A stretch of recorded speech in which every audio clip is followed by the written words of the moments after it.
Researching keywords is a 5-step process. First, write down your business categories and/or your products. Brainstorm keywords around these categories or products. Generate keywords using the Google Planner tool or other third-party tools. Once you've got your keywords, organize these keywords into groups, and finally assign the keywords to campaigns and ad groups. The first step is brainstorming. Write down your business's main categories or products. Then write down the words or phrases that might be in each category. Include words or phrases that your customers would use to describe your products or services. For example, if you sell men's sports shoes, you could begin with some basic categories that customers like use, like men's sports shoes. You could then also add things like men's trainers, men's tennis shoes, or golf shoes. Expand your list further by including your products and brand names. You can generate additional keywords by using Google Keyword Planner, Google Search Autocomplete, your own experience, and also other third-party tools. The Google Keyword Tool will help you generate keyword ideas and estimate the traffic for these new keywords. The tool will show you how a list of keywords will perform and the average number of times people search for those terms. Use this information to decide which keywords might increase clicks on your ad and raise awareness of your product. Google Keyword Planner is accessed from the main menu under Tools and Settings, and then Keyword Planner.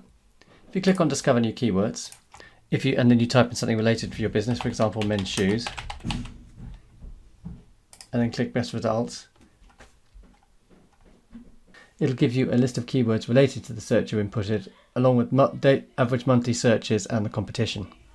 Another easy sort of information is Google Search itself. If you type in a search, it'll give you a list of other searches related to that, and they will be ordered by the search volume. Amazon and eBay both have similar functionality in their search. Alongside these tools, there are many other third-party tools for doing keyword for search. When selecting keywords, be conscious of whether you're selecting general or more specific keywords.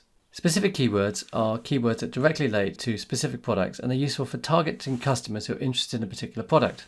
By using more specific keywords, your ad will only appear for terms that directly apply to your business, boosting conversion rate.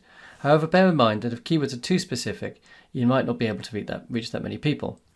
For example, if you sell men's sports shoes, you might choose specific keywords like men's tennis shoes or the type of shoe you offer.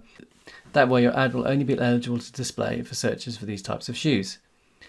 Specific keywords will generate a low amount of traffic, the cost per click will be low because the competition is low, and the conversion rate will be high. General keywords will reach a much broader group of people. Remember, you might find that your ads have a low click-through and conversion rate when adding general keywords because your ad could appear for searches which are not always related to your business. Furthermore, general keywords can be competitive and require high bid amounts.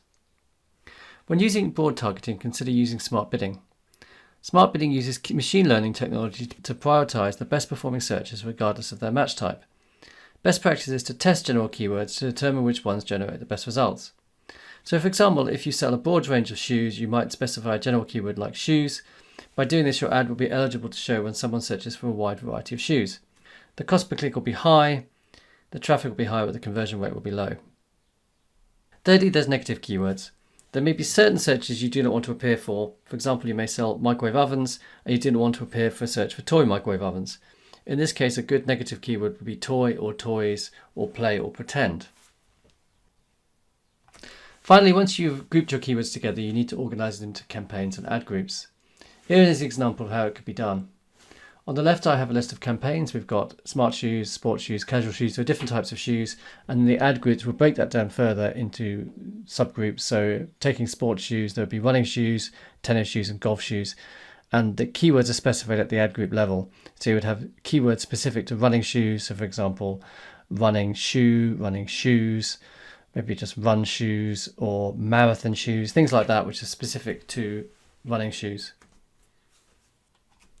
By organizing your keywords into groups, you can be more specific about your ad text. If you're more specific about your ad text, that you have a more targeted advert, which will take your customer to a more targeted page on your website, and therefore you will be more likely to make a conversion.